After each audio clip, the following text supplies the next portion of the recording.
আল্লাহ তাআলা বলেন, আমিনান নাসি মান ইয়াশতারি লাহুল হাদিস।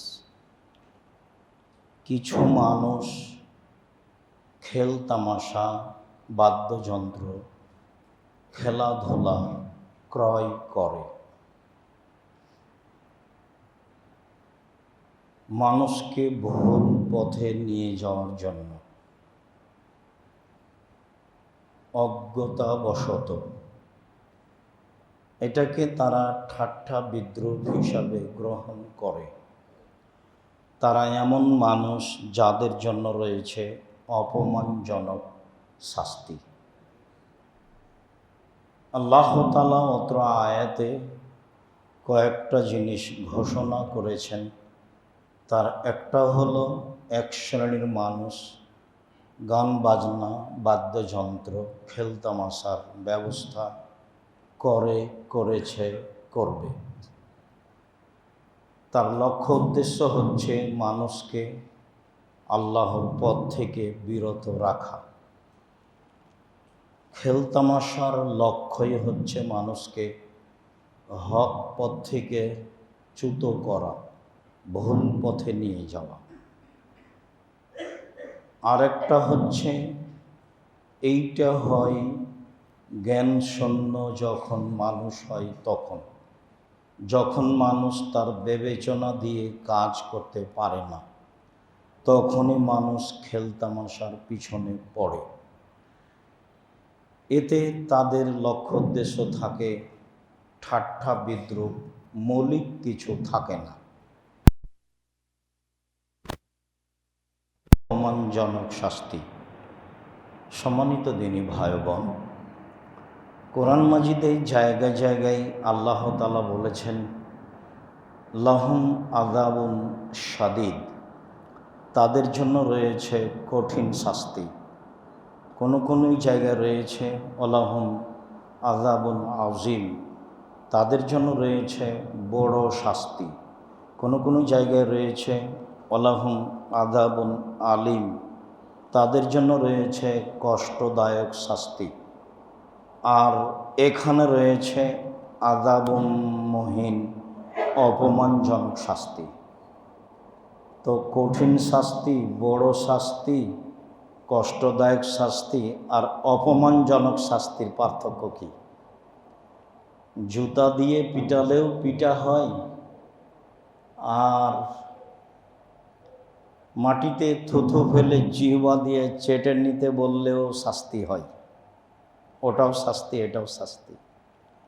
খেল তামাশা, বাদ্যযন্ত্র মানুষের অন্তরের শান্তি তৃপ্তি, চক্ষু শীতল ঠান্ডা, এই দুটাতে মানুষের ক্ষতি হয় না, তার নিজের ক্ষতি হয়। চুরি করলে মানুষের ক্ষতি হয়, মানুষের প্রতি অন্যায় রাহাজানি অবিচার করলে মানুষের ক্ষতি হয়, তাতে শাস্তি আছে। অশ্লীল কাজে লিপ্ত হলে নিজে ক্ষতি, সামাজিক ক্ষতি, অনেক ক্ষতি। কিন্তু আমি খেলতামাশা বাদ্যযন্ত্রে দেখছি, তাতে আমার কার ক্ষতি? কারো তো ক্ষতি নেই। এটা হলো অন্তরের তৃপ্তি, মনের তৃপ্তি, চোখের তৃপ্তি। এই জন্য এটার শাস্তি হচ্ছে অপমানজনক শাস্তি। আনন্দ করেছে তাই অপমান ঘনিয়ে আসছে, ঘোষণাই আছে। আল্লাহ তাআলা তাদের জন্য অপমানজনক শাস্তির ঘোষণা দিয়ে রেখেছেন। সেই দিন দেরি নয়, খুব তাড়াতাড়ি। সম্মানিত দিনী ভাই বোন, আবু হুরায়রা রাদিয়াল্লাহু তাআলা আনহু বলেন, রাসূল সাল্লাল্লাহু আলাইহি ওয়াসাল্লাম বলেছেন, কুল্লু লাহবিন ইয়ালহুবির রাজুল ফাহুয়া বাতিল। দুনিয়াতে যত খেল তামাশা, বাদ্যযন্ত্র আছে, খেলাধুলা আছে, সবই বাতিল, সবই নাজায়েজ, সবই হারাম। এটা আমি বলিনি, এটা মুহাম্মদ সাল্লাল্লাহু আলাইহি সাল্লামের মুখের ভাষা, আপনাকে অনুবাদ করে শোনালাম। কুল্লু লাহবিন ইয়ালহুবির রাজুল ফাহুয়া বাতিল, হাদিস সহিহ। তবে তিনটা খেলা জায়েজ। এক, রামিয়াহু বিকাউসিহি, তীর নিয়ে খেলা। এটা শরীয়তের প্রচারের জন্য এবং মান সম্মানের জন্য। 2, তাদিবাহু ফারাসহ, ঘোড়ার ট্রেনিং, ঘোড়া নিয়ে খেলা। 3, মোলাবাতাহ এমরাতাহ, স্ত্রীর সাথে খেলা। মানুষের শান্তি তৃপ্তির প্রয়োজন আছে, সেটা আল্লাহ রসুল পরিবারের মধ্যে ঢুকিয়ে দিলেন। সম্মানিত দিনী ভাই বোন, প্রথমে তিনি বললেন তীর নিয়ে খেলাধুলা জায়েজ। সেটা হলো ইসলামের উন্নয়নের জন্য।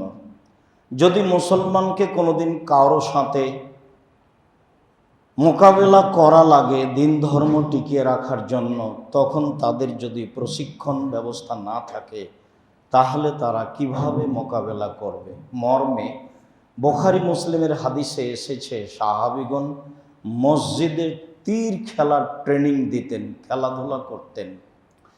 আয়েশা রাদিয়াল্লাহু তাআলা আনহা বলেন, হাবাসীরা মসজিদে তীর নিয়ে খেলাতেন, আর আমি মুহাম্মদ সাল্লাল্লাহু আলাইহি সাল্লামের পিছনে দাঁড়িয়ে কাঁধের নিচ দিয়ে ঘাড়ের উপর দিয়ে যোদ্ধাদের দেখতাম তারা কিভাবে খেলাচ্ছে।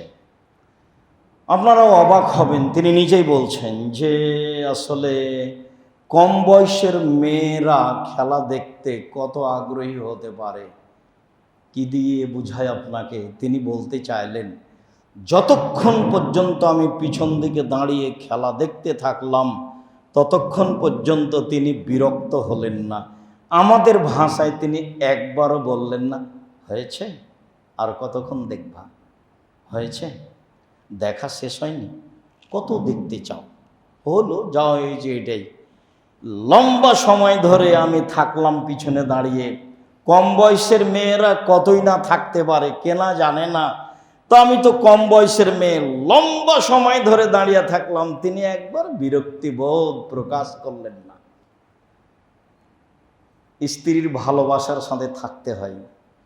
হ্যাঁ, এই কথা ঠিক, অনেক স্ত্রী স্বামীকে মূল্যায়ন করতে পারে না, পরিস্থিতিতে তারা ভেসে যায় বন্যার খড়কুটার মতো, আর আপনিও পিছে পিছে মুখামুখি হয়ে যান, এটাও ঠিক নয়।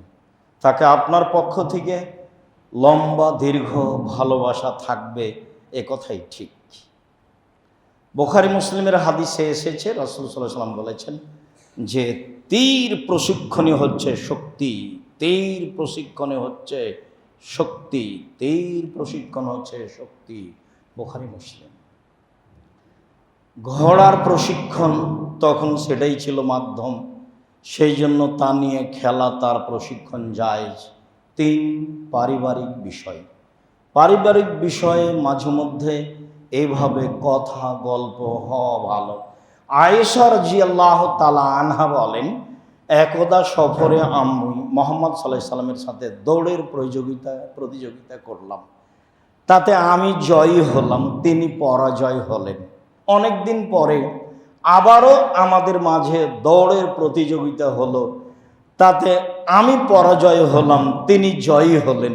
তখন তিনি বললেন, আয়েশা, এইটা হলো সেইটা, তুমি একবার জয়ী হয়েছিলে যে, আমি পরাজয় হয়েছিলাম, এবার আমি জয় হয়েছি, তুমি পরাজয় হয়েছ, ফলে সমান সমান হয়েছে। আবু দাউদ হাদিস সহিহ। খেলাধুলা।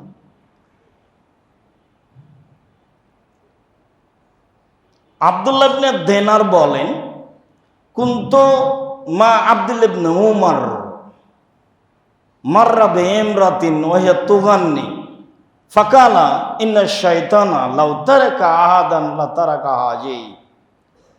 আমি আব্দুল্লাহ ইবনে দিনার আব্দুল্লাহ ইবনে উমরের সাথে যাচ্ছিলাম, একটা মেয়ের পাশ দিয়ে তিনি যাচ্ছিলেন, যে মেয়েটা গান বলে খেলাচ্ছিল।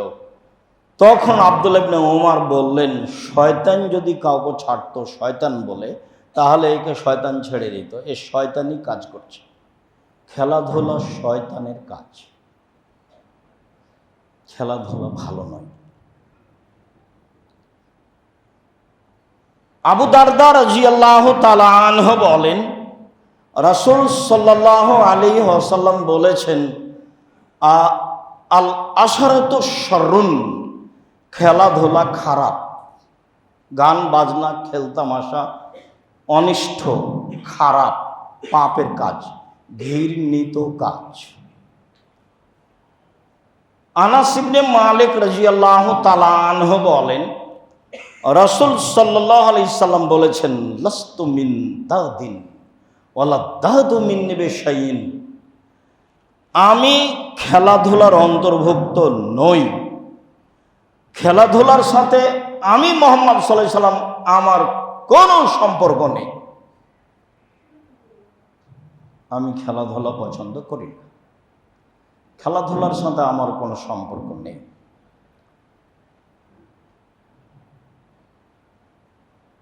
আবু মালিক আশআরী রাদিয়াল্লাহু তাআলা আনহু বলেন, রাসূল সাল্লাল্লাহু আলাইহি ওয়াসাল্লাম বলেছেন, ইয়াকুনু মিন বাদি আকওয়াম ইস্তাহিলুনাল হিরা ওয়াল হারিরা ওয়াল খামরা ওয়াল মাআসি, অচিরেই আমার উম্মতের মাঝে এমন সব পুরুষ নারী দেখা দিবে যারা জেনাকে হালাল মনে করবে, জেনা পাপের কাজ নয়। ওয়াল হারিরা, রেশমি কাপড়, সিল্ক কাপড়কে হালাল মনে করবে, যা পুরুষের জন্য হারাম। ওয়াল খামরা, মদকে হালাল মনে করবে, যা হারাম। ওয়াল মাযিফ, বাদ্যযন্ত্র খেলতামাশাকে হালাল মনে করবে, যা হারাম। একই ভাষা, জেনার যে ভাষা ওই সিরিয়ালেই চলছে, রেশমি কাপড়ের সেই ভাষা, মদেরও সেই ভাষা, একই ভাষায় চলছে। শেষে গিয়ে বললেন, গান বাজনা, খেলতামাশা, বাদ্যযন্ত্রকে আমার উম্মত হালাল মনে করবে। বুখারী মুসলিম। প্রথমটা যেমন হারাম, শেষটা তেমনি হারাম, একই ভাষায় চলছে ধারাবাহিকভাবে। সম্মানিত দিনী ভাই, নাফে রাদিয়াল্লাহু তাআলা আনহু বলেন, সামিয়া আব্দুল্লাহ ইবনে উমর মিজমারান ওয়া রাফা ইসবাইহি ফি ওজনাইহি ওয়া নানিত তারিক, আমি নাফে আব্দুল্লাহ ইবনে উমরের সাথে ছিলাম। তিনি বাদ্যযন্ত্রের শব্দ শুনতে পেলেন, তখন তিনি তার 2 আঙ্গুল 2 কানের ভিতরে ঢোকালেন। আব্দুল্লাহ ইবনে উমর তার বিবরণ, বাস্তব বিবরণ তিনি নকল করছেন। তিনি বাদ্যযন্ত্রের শব্দ শুনে 2 আঙ্গুল 2 কানে ঢোকালেন, ফানানিত তারিক, তারপর রাস্তা থেকে দূরে চলে গেলেন। রাস্তা থেকে দূরে গিয়ে বলছেন, নাফে হাল তাসমাউ শায়ান, তুমি কি কিছু শুনতে পাচ্ছ? এখন কি বাদ্যযন্ত্রের শব্দ শুনতে পাচ্ছ? বলতো লা, আমি বললাম জি না। ফারাফা ইসবাইহি মিন ওজনাইহি, তখন তিনি তার 2 কান থেকে 2 হাত 2 আঙ্গুল বের করে নিলেন। তারপরে তিনি বললেন, শোনো, কুনতু মা নবী সাল্লাল্লাহু আলাইহি সাল্লাম সামিয়া মিসলা যালিকা ওয়া ফালা মিসলা যালিকা, আমি আব্দুল্লাহ ইবনে উমর একদা রাসূল সাল্লাল্লাহু আলাইহি সাল্লামের সাথে ছিলাম। তিনি বাদ্যযন্ত্রের শব্দ শুনতে পেলেন। তিনি তার 2 হাতের 2 আঙ্গুল কানের মধ্যে ঢুকালেন। তিনি সেখান থেকে সরে গেলেন। সরে গিয়ে আমাকে বলছেন, আব্দুল্লাহ ইবনে উমর, তুমি কি এখন বাদ্যযন্ত্রের শব্দ শুনতে পাচ্ছ? আমি বললাম জি না। তখন আল্লাহর নবী তার 2 কান থেকে 2 আঙ্গুল সরিয়ে নিলেন। কি বুঝলাম? আপনার মোবাইলে বাদ্যযন্ত্র চলছে, খেলতামাশা চলছে, আন্তর্জাতিক খেলাধুলা বিশাল স্ক্রিন লাগিয়ে, প্রজেক্টর লাগিয়ে দেখছেন। সেইটা বিবেচনা পরে এই হাদিসের সাথে আপনার সম্পর্ক কি? এইটা কেন মুসলমানের সন্তান হয়ে ব্রাজিল হোক, আর্জেন্টিনা হোক, স্পেন হোক, সেটা যেটাই হোক না কেন, তার পতাকা আমার বাড়িতে, খেলোয়াড়ের জার্সি আমার গায়ে, এটা কেন সেটা পরে। এই কথাটা আপনাকে কেমন লাগলো সম্মানিত দিনী ভাই বোন? আবু মালিক আশআরী রাদিয়াল্লাহু তাআলা আনহু বলেন, রাসূল সাল্লাল্লাহু আলাইহি ওয়াসাল্লাম বলেছেন, লা ইয়াশরাবান্না নাসু মিন উম্মতি আল খামরা ইশামুনা বিগাইরি ইসমি, আমার উম্মত মদ খাবে, নাম দিবে অন্য। আমার উম্মত মদ খাবে, নাম দিবে অন্য। এটা আমি অনেক দিন থেকে আপনাদের সামনে বলে আসছি। তাতে আমি বলেছি এটাই ঠান্ডা, এটাই পেপসি, এটাই কোকোকলা, এটাই আরসি। যারা বলেছেন না এটা নয় অন্য সেটা, আমি দাবি জানিয়েছি সেটা কোনটা, তাতে আমি অবগত হতে পারিনি যে সেটা কোনটা।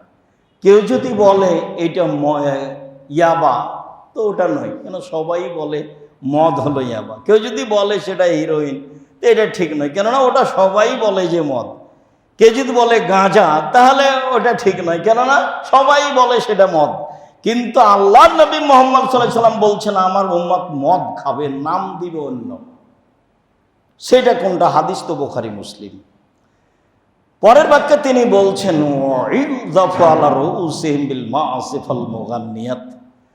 তাদের নেতাদের সম্মান করা হবে গায়িকা দিয়ে, বাদ্যযন্ত্র দিয়ে।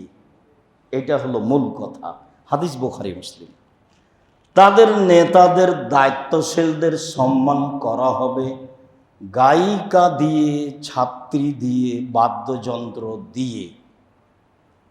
এরপরে রাসূল সাল্লাল্লাহু আলাইহি ওয়াসাল্লাম বলছেন একসুল্লাহু বিহিমুল আরদা, এদের উপরে ভূমিকম্প হবে, এরা মাটিতে ধসে যাবে। ওয়ায়াজুল মিনহুমুল কিরদাতা ওয়াল খানাজির, আল্লাহ এদের করে দিবেন শুঁড়, আল্লাহ এদের করে দিবেন বানর, আল্লাহ এদের করে দিবেন শূকর, আল্লাহ এদের করে দিবেন বানর। বুখারী মুসলিম। কেমন মনে হচ্ছে? এর উল্টিয়ে ধরবো এমন কোনো পথ নেই। এইভাবে হাদিস আছে 1450 বছর থেকে। আর বাস্তব দেখতে চাইলে হাদিস খুলে দেখেন, আলহামদুলিল্লাহ বের হওয়ার সময়তে উপদেশ একটা বই নেবেন। কেন নেন না তা আমি জানি না, তবে আমি আপনার জন্য লিখেছি। আপনি না নিয়ে সফল নন, এ কথাই ঠিক। আপনাকে আমি অনেক ভালোবাসি। আল ইতিসাম পত্রিকা আপনি পড়েন না কেন তা আমি জানি না, তবে আপনার পয়সা খরচ করে আমি ছাপাই। 16 থেকে প্রায় 20,000 পত্রিকা ছাপাই। 12 জন মুফতি আছে, 50টা প্রশ্নের উত্তর আছে বাংলাদেশের ব্যতিক্রম পত্রিকায়। যার মুফতিদের সামনে ফতোয়া পাশ হবে তারপরে পত্রিকা আসবে।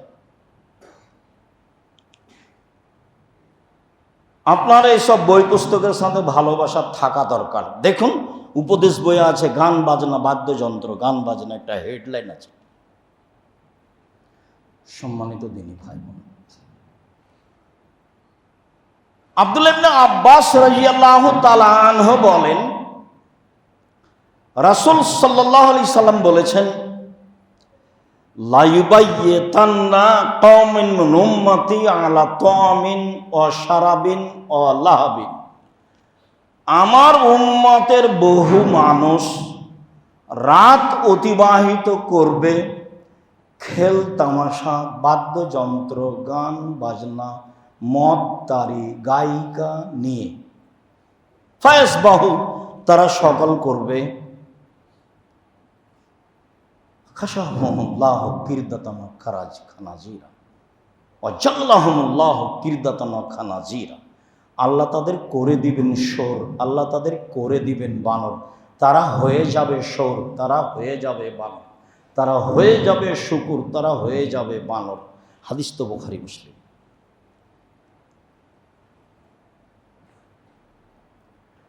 আনাস রাদিয়াল্লাহু তাআলা আনহু বলেন রাসূল সাল্লাল্লাহু আলাইহি ওয়াসাল্লাম বলেছেন ইয়াকুনু ফি হাযিহিল উম্মাহ আকওয়াম, এই উম্মতের মাঝে এমন সব মানুষ, পুরুষ নারী হবে, এখনো ফি হাযিহিল উম্মাহ খাসফুন ওয়া মাসফুন ওয়া কাযফুন, আমার এই উম্মতের উপরে হবে ভূমিকম্প। আমাদের এই উম্মতের উপরে, আমার এই উম্মতের উপরে নেমে আসবে সমস্যা, বালা মুসিবত। আমার এই উম্মতের উপরে নেমে আসবে আকার আকৃতির পরিবর্তন। সন্ধ্যায় থাকবে মানুষ, সকালে হবে বানর।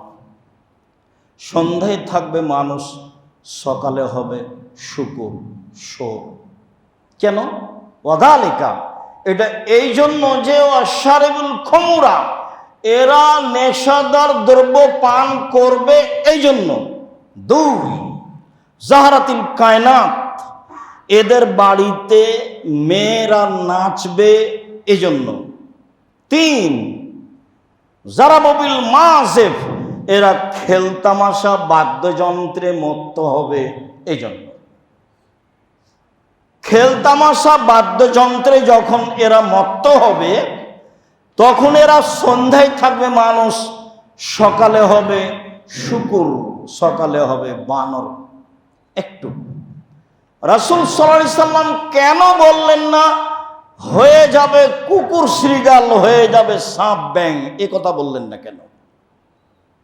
বিদ্বানগণ বলতে চেয়েছেন যে বললেন কেন বানর, বললেন কেন শুকুর, শোর? খুব ভালো করে মনে রাখবেন, নইলে যন্ত্রের সাহায্যে যেগুলো ধরা হচ্ছে বারবার চালু করে আপনি দেখবেন। আব্দুর রাজ্জাক বিন ইউসুফ গান বাজনা বাদ্যযন্ত্র চলে আসবে, আপনি নিজে দেখবেন। মনে রাখা ভালো হবে যে পৃথিবীতে একটা প্রাণী আছে যার অনুভূতি বলে কোনো জিনিস নাই, সেটা হলো শোর, সেটা হলো শুকুর। অনুভূতি বলে কোনো জিনিসই নাই, অনুভূতি কি জিনিস বোঝে না, সেটা হলো শুকুর। গরুর অনুভূতি আছে, যেখানে গরু জবে করেছেন আর একটা গরু সেখানে টেনে নিয়ে যান, যেতে চাইবেন।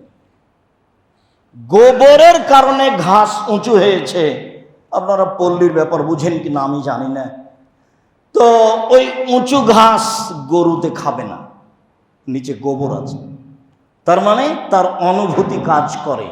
গরুর অনুভূতি কাজ করে, কিন্তু শুকুরের অনুভূতি কাজ করে না। 2, পৃথিবীতে একটাই প্রাণী রয়েছে যেটা মানুষের অনুকরণ করতে পারে, তার নাম বানর। যে মানুষের অনুকরণ করতে পারে তার নাম বানর। যেদিন মানুষ অনুভূতিহীন হয়ে যাবে, যেদিন মানুষ বিজাতি ইহুদি খ্রিস্টানের অনুকরণ করবে, সেদিন মানুষ হয়ে যাবে শোর, সেদিন হয়ে যাবে বানর। আমি আর আপনি আজকে হইনি, সেই জন্য আমি ভালো, এটা ভাববেন না। ভুল হিসাব। সম্মানিত দিনী ভাই বোন, বলছিলাম শুকুর, শোর, অনুভূতিহীন। আল্লাহ বলছেন লাম তারজান কাল ইয়াহুদ ওয়ান নাসারা হাত্তা তাত্তাবিয়া মিল্লাতাহুম। মুহাম্মদ সাল্লাল্লাহু আলাইহি সাল্লাম, আপনি মনে রাখবেন, কিয়ামত পর্যন্ত ইহুদি খ্রিস্টান আপনাকে কখনো মানবে না, 1 সেকেন্ডের জন্য আপনাকে মানবে না। আপনি ইহুদি হন তাহলে খুশি, আপনি খ্রিস্টান হয়ে যান তাহলে খুশি, আপনাকে মানবে না, মানবে না, মানবে না। এটা আল্লাহ বলছেন। আর মুহাম্মদ সাল্লাল্লাহু আলাইহি সাল্লাম বলছেন খালিফুল ইয়াহুদা ওয়ান নাসারা, ইহুদি খ্রিস্টানদের বিরোধিতা করো। পরে আবার এই কথাগুলি আসবে, এখানে একটু বলে রাখছে আপনাকে। সম্মানিত দিনী ভাই, সাহাবীগণ যখন বললেন, রাসূল যখন সাল্লাল্লাহু আলাইহি সাল্লাম বললেন মুহররমের 10 তারিখে সিয়াম থাকতে হবে, তখন সাহাবীগণ বলছেন বল কি, আপনি বলছেন তাদের বিরোধিতা করতে হবে? আরে 10 তারিখ তো ফেরাউন ডুবে গেছে, মুসা আলাইহিস সালাম বেঁচে গেছেন, তাই তো শুকরিয়া। 10 তারিখে আমরা সিয়াম থাকবো কেন? আমরা তো তাদের বিরোধিতা করব, 10 তারিখে আমরা থাকবো কেন? তখন মুহাম্মদ সাল্লাল্লাহু আলাইহি সাল্লাম বলছেন, শোনো, তাদের বিরোধিতা করতে হবে, এ কথাই ঠিক। আমি যদি বেঁচে থাকি, সামনে বছর মুহররমের 9 তারিখও সিয়াম থাকবো। 9 তারিখ হবে বিরোধিতা, আর 10 তারিখ হবে অনুসরণ, শুকরিয়া। শুকরিয়া 10 তারিখ হবে শুকরিয়া। তিনি খোলা মাঠে তাদের বিরোধিতা ঘোষণা করে গেছেন। আর আপনার ছেলে ওই খেলোয়াড়ের জার্সি পরে আছে, তখনও আপনি শিক্ষিত মানুষ, আমি এটা বুঝতে পারিনি। আপনাকে যদি আমি অশিক্ষিত প্রমাণ করতে না পারি, আমি আব্দুর রাজ্জাক বিন ইউসুফ জিন্দেগিতে বক্তব্য দিব না। এই যে খুতবা দিচ্ছি, আজ থেকে নেমে যাওয়ার পরে আর আমি খুতবা দিব না কোনোদিন ইনশাল্লাহ। আপনাকে যদি আমি, আপনার ছেলেকে, আপনার পরিবারকে যদি আমি অশিক্ষিত প্রমাণ করতে না পারি, 90 সাল থেকে বলছি, নতুন কথা নয়, 90 সাল থেকে, এবং শক্তভাবে বলে আসছি। শুধু তাই নয়, পশু প্রাণীর চেয়ে খারাপ। বুঝেও বুঝে না ওরা, অন্তর আছে বুঝে না। আল্লাহ বলছেন দেখেও দেখে না ওরা, চক্ষু আছে দেখে না, শুনেও শোনে না ওরা, কান আছে শুনে না। উলাইকা কালানাম, তারা পশু প্রাণীর মতো, তারা গরু ছাগলের মতো, তারা কুকুর শৃগালের মতো, বালু মাজাল বরং তার চেয়ে খারাপ। সে কে? সে কে? সে কি গরু ছাগল? সে মানুষ, সে মুসলমান। সে কে? অবাক কথা, ওর পতাকা আমার বাড়িতে ঝুলে মানে? আরে আমার বাড়িতে 3 তলা 5 তলার উপরে ওর পতাকা ঝুলে। আমি কি স্বপ্ন দেখি? আমি নগদ মানুষ, আমার ঢাকায় বাড়ি, আহাল পরিবার নিয়ে স্ক্রিনে আমি তার খেলা দেখি। বহুদিন থেকে বলেছি আন্তর্জাতিক খেলা যেখানে চলে, আন্তর্জাতিক খেলা দেখা তো দূরের কথা, ওর গল্প যেখানে চলে সেখানে বসে থাকা হারাম। আমি যদি সেখানে বসে থাকা হারাম প্রমাণ করতে না পারি, আমি বক্তব্য দিব না। আন্তর্জাতিক খেলার গল্প যেখানে চলে সেখানে বসে থাকা হারাম যদি আমি প্রমাণ করতে না পারি, আমি বক্তব্য দিব না। আল্লাহ বলছেন তাওয়ানু আলাল বিররি ওয়াত তাকওয়া ওয়ালা তাওয়ানু আলাল ইসমি ওয়াল উদওয়ান, তোমরা ভালো কাজের সহযোগিতা করো পরস্পরে, পাপ কাজের সহযোগিতা করো না। তা আপনি বসে বসে গল্প করছেন যে সে বিষয়ে, ওখানে বসে আছেন যে, এটা কি? আপনার অনুভূতিতে কাজ করে না? ছি ছি ছি ছি, পায়খানার গন্ধ আসলে তো আপনি বলবেন না এখানে বসে থাকা যাবে না, আপনি তো উঠবেন, আপনার অনুভূতিতে কাজ করছে, এটা করেন না কেন? যেই পায়খানার গন্ধ সহ্য করতে পারে তাকে আল্লাহ বলেননি যে ওরা পশু প্রাণীর মতো, ওরা গরু ছাগলের মতো, ওরা কুকুর শৃগালের মতো। অন্তর আছে বুঝে না, বুঝা দরকার। চক্ষু আছে দেখে না, দেখা দরকার। কান আছে শোনে না, শোনা দরকার। ওরাই হচ্ছে পশু প্রাণীর মতো, ওরাই হচ্ছে গরু ছাগলের মতো, ওরাই হচ্ছে কুকুর শৃগালের মতো। কথা আল্লাহ বলেছে, আমি আর আপনি কি করতে পারি? সম্মানিত দিনী ভাই বোন, ওমামা বাহেলি রাদিয়াল্লাহু তাআলা আনহু বলেন, রাসূল সাল্লাল্লাহু আলাইহি সাল্লাম বলেছেন, লা তাবুল কায়নাত ওয়ালা তাশতারুহুন্না ওয়ালা তুআল্লিমুহুন্না সামানুন হারাম। পৃথিবীর মানুষ গান বাজনা খেল তামাশার মাধ্যম বিক্রয় করো না। পৃথিবীর মানুষ খেল তামাশা বাদ্যযন্ত্রের মাধ্যম বিক্রয় ক্রয় করো না। পৃথিবীর মানুষ গায়িকাদের, মেয়েদের, ছেলেদের গান বাজনা খেল তামাশা শিখিয়ে দিও না। অসামানুহুন্না হারাম, এর মাধ্যমে যত উপার্জন হচ্ছে সব হারাম। আপনি হিসাব লাগান এখানে কত টাকা ইনকাম হয়, আর কত টাকা বাজিতে আছে, আর কত টাকা নষ্ট হয়, আর কত নগ্নতা আছে, আর কত অন্যায় অবিচার আছে, আর কত আত্মহত্যা আছে। এরপরে যদি এটা হারাম না হয় তাহলে হারাম কোনটা? এটাই হলো সবচেয়ে বড় জুয়া। সম্মানিত দিনী ভাই বোন, রাসূল সাল্লাল্লাহু আলাইহি সাল্লাম খেলতামাশার মাধ্যমকে বিক্রয় করতে ঘোষণা করেছেন, বলেছেন হারাম। তিনি বলেছেন ক্রয় করো না, ক্রয় করা হারাম। তিনি বলেছেন শিখিয়ে দিও না, শিখিয়ে দেওয়া হারাম। তিনি বলেছেন মাধ্যমে যত পয়সা উপার্জন হয় সবই হারাম। অবাক কথা, খেলতামাশা দিয়ে টাকা উপার্জন হয়, মানুষ বিত্তশালী হয়। অবাক কথা, যার মাধ্যমই হারাম, যার উপার্জনই হারাম। আমি এ কথা বলিনি, এ কথা মুহাম্মদ সাল্লাল্লাহু আলাইহি সাল্লাম বলেছেন। কিছু বলার লাগলে সেখানে বলতে হবে, আর যেটা আপনার অধিকার আছে সেটা হলো আমি ভুল করলাম নাকি অনুবাদে, সেটুকু আপনি দেখতে পারেন। তিনি বলেছেন সামানুহুন্না হারাম, ওর মূল্য হারাম। যে কোনো মাধ্যম দিয়ে যত খেলতামাশা আছে। সম্মানিত দিনী ভাই বোন, যারা সামনে আছেন, যারা যন্ত্রের সাহায্যে পৃথিবীর বিভিন্ন প্রান্তে আছেন, যারা সময়ের গতিতে অবগত হবেন, আমি সকল দিনী ভাই বোনকে বিষয়টি শক্তভাবে দেখে ইসলামী দৃষ্টিতে মুসলমান হিসেবে বিবেচনা করার জন্য আন্তরিকভাবে অনুরোধ জানাচ্ছি। আল্লাহ তুমি আমাদের হেফাজত করো, সঠিক বুঝে আমল করার তৌফিক দান করো। আল্লাহুম্মা সাল্লি আলাইহি ওয়া সাল্লাম। আলহামদুলিল্লাহ ওয়াহদা আসসালাতু ওয়াসসালামু আলা মান লা নাবিয়্যা বা'দা। আব্দুল্লাহ ইবনে আব্বাস রাদিয়াল্লাহু তাআলা আনহু বলেন, রাসূল সাল্লাল্লাহু আলাইহি সাল্লাম বলেছেন, আল্লাহ তাআলা বলেন, মানে হাদিসে কুদসি, মানে আল্লাহ বলছেন রাসূলের মুখ দিয়ে, ইন্নাল্লাহা হাররামাল খামরা ওয়াল মাইসিরা ওয়াল কুবা, নিশ্চয় আল্লাহ তাআলা মদকে হারাম করেছেন, জুয়াকে হারাম করেছেন, আর ঢোল, ঢাক, ডুবি, তবলা, হারমোনিয়াম, সেতারা, দোতারা, একতারা, যত গান বাজনার মাধ্যম আছে সবকে হারাম করেছেন। হাদিস সহিহ, দেখেন উপদেশ বইয়ে আছে। ইন্নাল্লাহ তাআলা হাররামাল খামরা ওয়াল মাইসিরা ওয়াল কুবা, নিশ্চয় আল্লাহ তাআলা মদ, জুয়া, ঢোল, ঢাক, ডুবি, তবলা, হারমোনিয়াম, সেতারা, দোতারা, একতারা, যত বাদ্যযন্ত্রের মাধ্যম আছে সবকে তিনি হারাম বলে ঘোষণা করেছেন।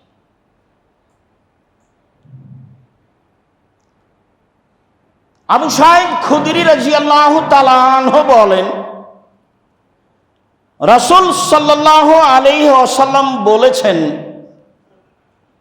মান লাবা বিনারদিশির ফাকাদ আসা আল্লাহ রাসূলাহু, যেই ব্যক্তি চৌসার, ছক্কা, লুডু, দাবা, পাঞ্জা, পাসা, ক্যারাম বোর্ড, তাস, গেমস, ফ্রি ফায়ার, পাবজি, এই ধরনের যত খেলা পৃথিবীতে জন্ম নিবে, যেগুলো বসে বসে চলে, যারা অংশগ্রহণ করলো সে আল্লাহ এবং তার রাসূলের নাফরমানি করলো।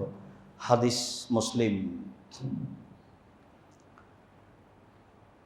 আবু সাঈদ খুদরি রাদিয়াল্লাহু তাআলা আনহু বলেন, রাসূল সাল্লাল্লাহু আলাইহি সাল্লাম বলেছেন, মান লাইবা বিনারদিশির ফাকাদ সাবাকা ইয়াদাহু ফি লাহমি খিনজির অদামিহি, যে ব্যক্তি চৌসার, ছক্কা, লুডু, দাবা, পাঞ্জা, পাসা, ক্যারাম বোর্ড, তাস, গেমস, ফ্রি ফায়ার, পাবজি, এই ধরনের পৃথিবীতে যত খেলা জন্ম নিবে, যেগুলো বসে বসে চলে, এতে যদি কেউ অংশগ্রহণ করে তাহলে সে তার হাতকে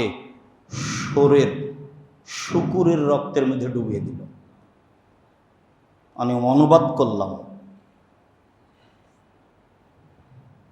আপনি এখন ভালো করে বুঝেন।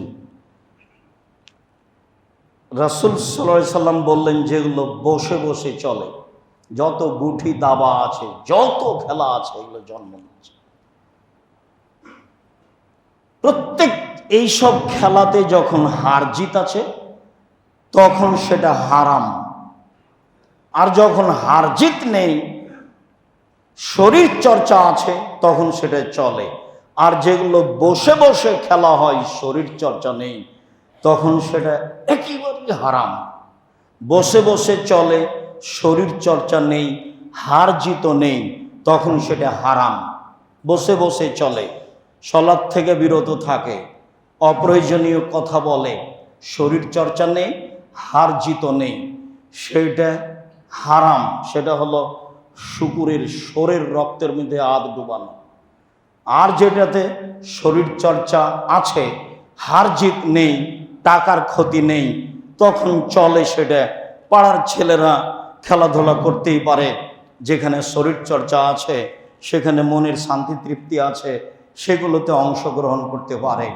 শরীর চর্চা আছে, হার জিত নেই, এটাই সবচেয়ে বড় জুয়া, যেই খেলা আপনি পরিবার সহ দেখছেন। সম্মানিত দিনী ভাই বোন, আব্দুল্লাহ ইবনে আমর বলেন, রাসূল সাল্লাল্লাহু আলাইহি সাল্লাম বলেছেন, লা ইয়াদখুলুল জান্নাতা আকুন, বাপ মাকে মানে না যে সে জান্নাতে যাবে না। কুম্মার, জুয়া খেলে যে সে জান্নাতে যাবে না। মান্নান, খোটা দেয় যে সে জান্নাতে যাবে না। মেদমুনুল খামর, নিয়মিত বিড়ি তামাক জর্দা সিগারেট গুল খায় যে, সে জান্নাতে যাবে না। বাপ মাকে মানে না যে, সে জান্নাতে যাবে না। জুয়া খেলে যে, সে জান্নাতে যাবে না। খোটা দেয় যে, সে জান্নাতে যাবে না। নেশাদার দ্রব্য পান করে যে, সে জান্নাতে যাবে না। জুয়া খেলে যে। সম্মানিত দিনী ভাই বোন, অবাক হতে হয়।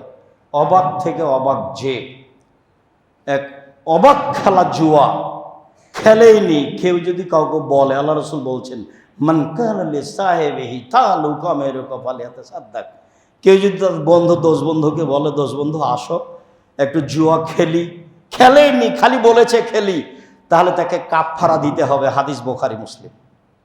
10 জন ফকির মিসকিনকে খাওয়াতে হবে, 12.5 কেজি চাউল দিতে হবে, খালি যদি বলে থাকে না সো খেলি। অবাক পাপ, জুয়া খেলা অবাক পাপ। আর আন্তর্জাতিক বিশ্বকাপ যেটা 22 সালে হয়েছে কাতারে, সেইটাতে আনুমানিক খরচ ছিল 22 লক্ষ কোটি টাকা, শুধু কাতারের পক্ষ থেকে। এত খরচ হয় কি করে? কেননা শুধু কাতারের পক্ষ থেকে আয়োজন ছিল, আর 2026 সালে আয়োজনে ছিল আমেরিকা, কানাডা, মেক্সিকো। তাতে খরচ ছিল প্রায় 1,70,000 কোটি টাকা। কোথায় 22 লক্ষ কোটি টাকা আর কোথায় 1,70,000 কোটি টাকা। 3 দেশ মিলে আনুমানিক খরচ করেছে 1,70,000 কোটি টাকা। আর একাই এক দেশ খরচ করেছে 22 লক্ষ কোটি টাকা। সময় আর বেশি নাই। যেই দিন কিয়ামতকে কেউ ঠেকাতে পারবে না, সেই দিন তোমাদের কি হবে? যেদিন মানুষের বিবেচনা থাকবে না, মানুষ যেদিন আগাছা হয়ে যাবে, সেদিন তোমাদের কি হবে? সেদিন যুগের কি হবে? সেদিন তোমাদের কি হবে? সেদিন যুগের কি হবে? যেদিন মানুষ আগাছা হয়ে যাবে, বিবেক বলে কোনো জিনিস থাকবে না, সেদিন তোমাদের কি হবে? সেদিন যুগের কি হবে? বলেন কি করতে হবে? বাড়িতে থেকো, মুখখান কন্ট্রোলে রাখিও, বেঁচে যাওয়া। আবার বললেন বিবেকহীন মানুষ হবে। হ্যাঁ, তুনজা ওকুল আকসারি জালিকা জামান, সেই সময় প্রায় মানুষের বিবেককে তুলে নেওয়া হবে, বিবেক দিয়ে কাজ করতে পারবে না, সেজন্য এমন হবে। সমাজের দায়িত্ব পালন করবে যারা, এদেশে সেই দেশে সারা পৃথিবীর বিভিন্ন জায়গায়, তাদের ব্যাপারে বললেন যে যেদিন হবে আসাদুন নাস লোকা আপনি লোকা, মানুষের সমাজের নেতৃত্ব দিবে অধমের সন্তান অধম। উপদেশ বইয়ে তর্জমা করা আছে ইতরের সন্তান ইতর। রাজশাহী, চাঁপাইনবাবগঞ্জ, নওগাঁ, নাটোরের ভাষায় যেদিন এইরকম দায়িত্ব পালন করবে, ছোট লোকের বাচ্চা ছোট লোক, রংপুর, দিনাজপুর, লালমনিরহাট, নীলফামারী, কুড়িগ্রাম, পঞ্চগড়, ঠাকুরগাঁ, গাইবান্ধা, জয়পুরহাট, বগুড়া, এসব ডিস্ট্রিক্টের ভাষায় যেদিন বেনহার বাচ্চা বেনহা সমাজের দায়িত্ব পালন করবে, সেদিন মানুষের বিবেচনা বলে কোনো জিনিস থাকবে না। তারাই অপরের জার্সি গায়ে দিবে, মাথার চুল তাদের মতো করেই ছাঁটবে, তাদেরকে নিয়ে মত্ত থাকবে, বাড়ির উপরে বিশাল পতাকা দিয়ে, স্কিন বিশাল দিয়ে মত্ত হয়ে থাকবে, হাততালি দিবে। হাততালি দেওয়া হারাম, আল্লাহ বলেছেন হাততালি দেওয়া হারাম, শীষ দেওয়া হারাম, আল্লাহ বলেছেন। আমি আব্দুর রাজ্জাক বিন ইউসুফ আপনার সাথে আছি সবসময়। সম্মানিত দিনী ভাই, মুন্সিগঞ্জ, মানিকগঞ্জ, নরসিংদী, নারায়ণগঞ্জ, গাজীপুর, ঢাকা, এসব এলাকার ভাষাটা উল্লেখ করতে পারলাম না, দুঃখিত। অমুকের পোলা অমুক যেদিন এরকম দায়িত্ব পালন করবে, সেদিন সমাজের অবস্থা এরকম হবে। হাদিসের তর্জমা যেটা আমি বই লিখেছি সেটা ইতরের সন্তান ইতর, এলাকা ভিত্তিক সে হাদিসের তর্জমা হবে এইটা যেটা আপনাকে আমি শোনালাম। আপনি বের হয়ে হাদিসটা বইটা নিয়ে পড়ে দেখবেন মিল খায় কি না। দুঃখিত, আপনাকে আমি কষ্ট দিতে চাইনি। আপনি আমার দিনী ভাই, আপনি আমার দিনী বোন। আপনার বাড়িতে পতাকা ঝুলে আপনার ছেলে তার জার্সি গায়ে দিয়ে চলে, আমি ওই জার্সিকে টয়লেট পেপার হিসেবে ব্যবহার করব না। আপনি বলেন কি? অসম্ভব হতে পারে না, অসম্ভব হতে পারে না, এটা হতেই পারে না। ওটা আমি টয়লেট পেপার হিসেবে ব্যবহার করব, ওটা আমার ঘৃণা কত আপনাকে আমি বুঝাতে পারি না। আল্লাহ না করে দিয়েছেন, মুহাম্মদ সাল্লাল্লাহু আলাইহি সাল্লাম না করে দিয়েছেন। কেন এইটা? মানুষ যখন বিবেচনা হারিয়ে দিবে তখন হবে এইটা। বোঝে না ওরা, অন্তর আছে বুঝে না, বোঝা দরকার। দেখেও দেখে না ওরা, চক্ষু আছে দেখা দরকার। শোনেও না ওরা, কান আছে শোনে না, শোনা দরকার। ওরা হলো পশু প্রাণীর মতো, ওরা গরু ছাগলের মতো, ওরা কুকুর শ্রীর মতো, বরং তার চেয়ে খারাপ। শেষে ফিরে আসে মূলে যায়। কেন এটা? সম্মানিত দিনী ভাই বোন, আবু সাঈদ খুদরি রাদিয়াল্লাহু তাআলা আনহু বলেন, রাসূল সাল্লাল্লাহু আলাইহি সাল্লাম বলেছেন, লা তাত্তাবিউন্না সুনানা মান কাবলাকুম। পৃথিবীর মানুষ, তোমরা ইহুদি খ্রিস্টানদের অনুকরণ করবে, অনুসরণ করবে। শিবরান বে শিবরিন, ডান হাতের বিঘত যেমন বাম হাতের সমান, এইভাবে সমান সমান অনুসরণ করবে। চলাতে, ফিরাতে, খাওয়াতে, পোশাকে, পাতিতে, সব কিছু জায়গাতে, অফিসে, আদালতে, কোর্টে, কাচারিতে। আর জেরান বেজেরাহিন, বাহু হাত যেমন হাতের সমান, সমান সমান যেমন। বুঝাতে না পারলে আমি দুঃখিত। রাসূল সাল্লাল্লাহু আলাইহি সাল্লামের মুখের ভাষা, হাদিস বুখারী মুসলিম। ডান হাতের বিঘত যেমন বাম হাতের সমান, আমার উম্মত তাদের সাথে মিশে যাবে সমান সমান। একটু মান তাশাব্বাহা বিকওমিন ফাহুয়া মিনহুম, কেউ যদি তাদের সাদৃশ্য গ্রহণ করে তাদের মতো হবে। কি সাদৃশ্য? বাংলা ভাষা হলো মান তাশাব্বাহা মিন ফাহুয়া মিনহুম, মান তাশাব্বাহা বিহিম ফাহুয়া মিনহুম। যে ব্যক্তি তাদের সাদৃশ্য অবলম্বন করবে সে তাদের অন্তর্ভুক্ত। ইহুদি খ্রিস্টানদের অন্তর্ভুক্ত। সেটা কি? সেটা পোশাক পাতি, কৃষ্টি, কালচার, সব কিছু। খেলাধুলা তো বড়। কেমনে সহ্য হয় আপনার? বিশাল স্ক্রিনে আপনার দেশবাসী, এলাকাবাসী আনন্দ ফুর্তি করছে। ঢাকার মতো বিশ্ববিদ্যালয়ে বিশাল স্ক্রিন দিয়ে ছেলেরা খেলাধুলা দেখছে, তখনও তারা শিক্ষিত। এটা হয় কি করে? তল্লাশি চালিয়ে দেখেন। যারা পৃথিবীতে সবচেয়ে উচ্চ মানগত ইউনিভার্সিটি বলে, যেমন হার্ভার্ড, যেমন কেমব্রিজ, যেমন অক্সফোর্ড, দেখেন ওদের পতাকা ছিল নাকি, দেখেন ওদের স্কিন ছিল নাকি। তলিয়ে দেখেন, তাদের কাছে 5 পয়সা দাম নাই এর। তলিয়ে দেখেন। তাহলে কে পশু, কে ছাগল, কে কুকুর শ্রীগাল, কাকে আপনি বুঝাতে চাচ্ছেন? সে কে? দুঃখিত, আপনি কষ্ট নেবেন না, লজ্জা নেবেন। এটাই আমি চাই। আপনি আমার দিনী ভাই, আপনি আমার দিনী বোন, আপনাকে আমি অনেক ভালোবাসি। ওদের এসব পতাকা চলে না, ওদের এসব স্কিন নেই, তারা এসব খেলোয়াড়ের পোশাক পরে না। জার্সির গায়ে লেখা আছে 40, আমি পিছনে দাঁড়িয়েছি 40 দেখতে দেখতে আমার নামাজ শেষ, সালাত শেষ। কি যে দেখলাম, কি বুঝালেন আপনি এটা আমাকে? সম্মানিত দিনী ভাই, আয়েশা তোমার চাদরটা ঝকমক করছে, এটা সরাও, আমার সালাতের একাগ্রতা নষ্ট করে দিল। আয়েশা, আপনার 40-71 দেখতে দেখতে আমার সময় শেষ, আপনার ছেলের মাথার চুল দেখতে দেখতে আমার সময় শেষ। কি দিয়ে আপনাকে আমি বুঝাতে পারি? আব্দুল্লাহ ইবনে ওমর বলেন, রাসূল সাল্লাল্লাহু আলাইহি সাল্লাম বলেছেন, লা ইয়াতিয়ান্না আলা উম্মতি মা তাআলা বানি ইসরাইল হাজওয়ান না আলে বিন না আলে। আমার উম্মত হয়ে যাবে ওই রূপ যেমন হয়েছে ইহুদি খ্রিস্টান। ডান পায়ের জুতা যেমন বাম পায়ের সমান, বাম পায়ের জুতা যেমন ডান পায়ের সমান, সমান সমান। আমার উম্মত কৃষ্টি কালচারে হয়ে যাবে তাদের মতো সমান সমান। পৃথিবীর মানুষ শুনে রেখো, তাদের কেউ যদি মায়ের সাথে জেনা করে থাকে ইহুদি খ্রিস্টান, সমান সমান হতে গিয়ে আমার উম্মতে ও মায়ের সাথে জেনা করবে। মুহাম্মদ সাল্লাল্লাহু আলাইহি ওয়াসাল্লামের মুখের ভাষা। নিচে নামতে নামতে নামতে এত দূরে নেমে আসলেন, আরেকবার নিচে নামতে নামতে বলছেন, শোনো, লাউ দাখালু জোহরা যাবেন লা দাখালতুমুহ। ইহুদি খ্রিস্টান নিচে নামতে নামতে নামতে যদি একবারে প্রাণীর মতো হতে হতে যদি এটা খারাপ পারেনি, গুই সাপের মতো খুব খারাপ দেখাচ্ছেন, গুই সাপের গর্তে যদি ওরা ঢুকে তোমরাও ঢুকবা। হাদিস বুখারী মুসলিম, বিবেচনা আপনার। ওরা যদি খারাপ হতে হতে হতে হতে গুই সাপের গর্তে ঢুকে তোমরা ঢুকে যাবা।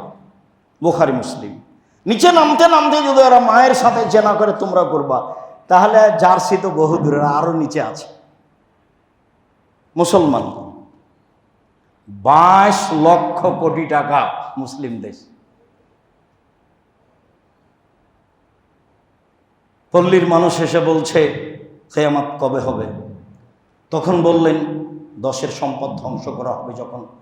তখন পল্লীর মানুষ বলছে এইটা কি, তা যে বুঝলাম না, 10-এর পয়সা ধ্বংস আবার কি?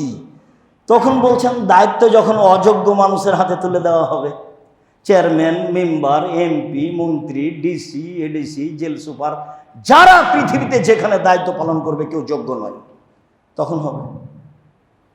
সরকারিভাবে খেলতামাশা হয়, অথচ রাসূলুল্লাহ সাল্লাল্লাহু আলাইহি ওয়াসাল্লাম এত কথা আছে, কত কথা আছে, সব হাদিসে জাজল্য আমি আপনাকে অনুবাদ করে শোনালাম। পরিস্থিতিতে যেটুকু বলেছি সেটুকু আপনাকে বোঝানোর জন্য। সম্মানিত দিনী ভাই বোন, এমন কেন মানুষ একদিন বিবেকহীন হয়ে যাবে এই জন্য? এমন কেন মানুষ মত্ত হবে ইহুদি খ্রিস্টানদের কৃষ্টি কালচার নিয়ম নীতি মেনে চলার জন্য? সম্মানিত দিনী ভাই বোন, সকল দিনী ভাই বোনকে বিষয়টি আমি আন্তরিকভাবে গ্রহণ করার জন্য অনুরোধ জানাচ্ছি।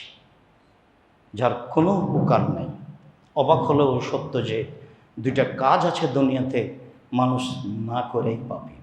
এক, কেউ যদি কাউকে বলে আসো জুয়া খেলি, তাহলে তাকে কাফারা দিতে হবে, খেলেই নি, খালি বলেছে, সেটা হলো জুয়া। যাতে 22 লক্ষ কোটি টাকা খরচ আছে সেটাও জুয়া নয়। যাতে বাজি আছে লক্ষ লক্ষ টাকা সেটাও জুয়া নয়। যেটাতে লগলো ল্যাংটা মেয়ে আছে লক্ষ লক্ষ সেটাও জুয়া নয়। যেটাতে মন খারাপ করে কেউ আত্মহত্যা করছে, জীবন হত্যা করছে, সেটাও জুয়া নয়। যাতে মারামারি করছে, বাপ একদিকে বেটা একদিকে মারামারি লেগে গেছে, সেটাও জুয়া নয়। সেটা ভালো হয় কি করে? কেমনে আপনি আর আপনার ছেলে এক জায়গাতে বসে থাকেন, দুঃখিত আমি আব্দুর রাজ্জাক বিন ইউসুফ আপনার ভাই, আমি খুব আপনার কাছের মানুষ, জিন্দেগিতে এরকম হবে আপনার কাছ থেকে আমি এটা আশা করি না। আর আমি আমার ঘৃণার কথা আপনাকে জানালাম, আর বললাম ফতোয়াতে এর গল্প যেখানে চলে সেখানে বসে থাকা হারাম, প্রমাণ করতে না পারলে জিন্দেগি তার বক্তব্য দেব না। সম্মানিত দিনী ভাই বোন, আপনি একে ঘৃণা করতে শিখুন, এটা ইহুদি খ্রিস্টানদের কাজ। তারা আপনাকে বিভিন্ন দিক দিয়ে বেকায়দায় ফেলবে।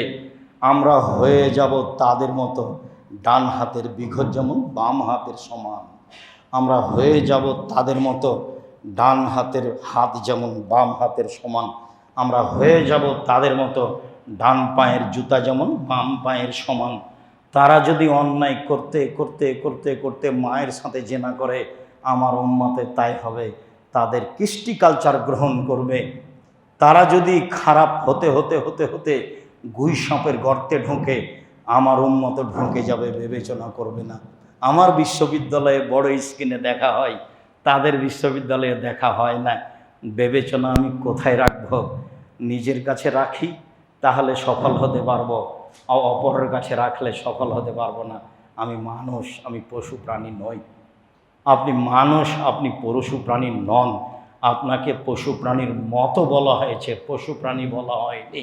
আপনার অনেক সম্মান। সম্মানিত দিনী ভাই বোন, আল্লাহ এইসব কাজে মত্ত আছে, তুমি তাদের হেদায়েত দান করো।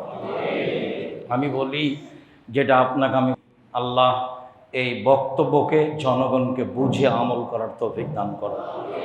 দ্বিতীয় বলি, যেটা দিন রাত বলি, আমার সাধ, আপনি একটু জামিয়া সালাফের জন্য দোয়া করবেন।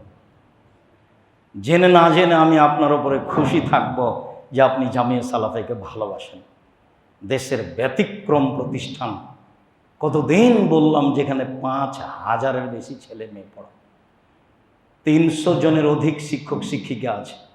আপনার বাড়ির পাশেরটা প্রায় 100 বিঘার উপরে, যেটা দেশের সবচেয়ে বড় মসজিদ তৈরি হচ্ছে, যার ঢালাই হবে এই সামনে মাসের কোনো এক সময় হয়ে যাবে ইনশাল্লাহ। যেটা মূল মসজিদ, যেটা মাঝে থেকে 30 ফুট উপরে, 18 ফুট উপরে, মেঝে থেকে 18 ফুট উপরে 2 তলা মূল মসজিদ, আর নিচের তলা হচ্ছে গাড়ি পার্কিং। সেটা আগে হয়েছে, আপনি একদিন যাবেন, দেখতে খুশি হব। আপনি যে আমার ভাই, এই সূত্রেই আপনি ধরা পড়েন পরকালে, এটা আমি চাইনি। যেহেতু আপনার যদি বিশ্বাস এটা সত্যিকারই একটা দিনী প্রতিষ্ঠান, আপনি একদিন দেখতে যাবেন, অন্তত আমার কথাটা পালন করার চেষ্টা করবেন নেকির উদ্দেশ্যে। এই প্রতিষ্ঠানের অধীনে 700-র অধিক মক্তব আছে, 700-র অধিক। এই প্রতিষ্ঠানের অধীনে আল ইতেশাম টিভি আছে, এই প্রতিষ্ঠানের অধীনে আল ইতেশাম পত্রিকা আছে, প্রায় 16 থেকে 20,000 মতো ছাপে। এই প্রতিষ্ঠানের অধীনে ক্ষুদ্র ঋণ কর্জে হাসানা আছে। এই প্রতিষ্ঠানের অধীনে জনগণের সহযোগিতায় যে কোনো সময়ে তারা প্রস্তুত আছে, সমস্যা পড়লে তারা আগে উপস্থিত থাকে। এইখানে আপনি অন্তত দুয়ায় শরীক অংশগ্রহণ করবেন, এটা আমার আন্তরিক দাবি। আপনার দোয়া কবুল হয়ে গেলে কাজ সহজ, আর দোয়া কবুল ওপরে না হলে কাজ ভারী, এটা আমি বিশ্বাস করি।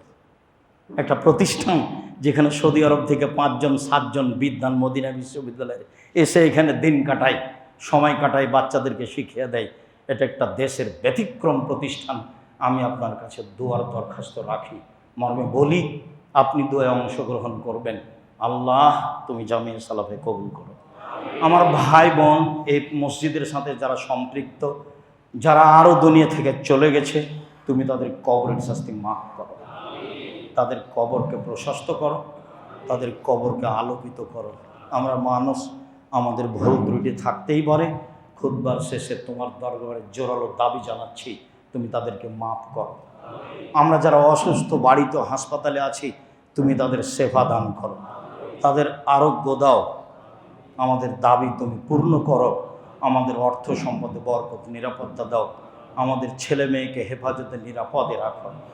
আল্লাহ, আমাদের এই খুতবা অনুযায়ী যেন আমরা চলতে পারি, তুমি এই তৌফিক দান করো। তোমার দরবারে খুতবার শেষে জোরালো দাবি, দাওয়াত, দোয়া রেখে আজকের জুমার খুতবা এখানেই শেষ করলাম। আল্লাহুম্মা সাল্লি আলাইহি, আল্লাহুম্মা বারিক আলাইহি।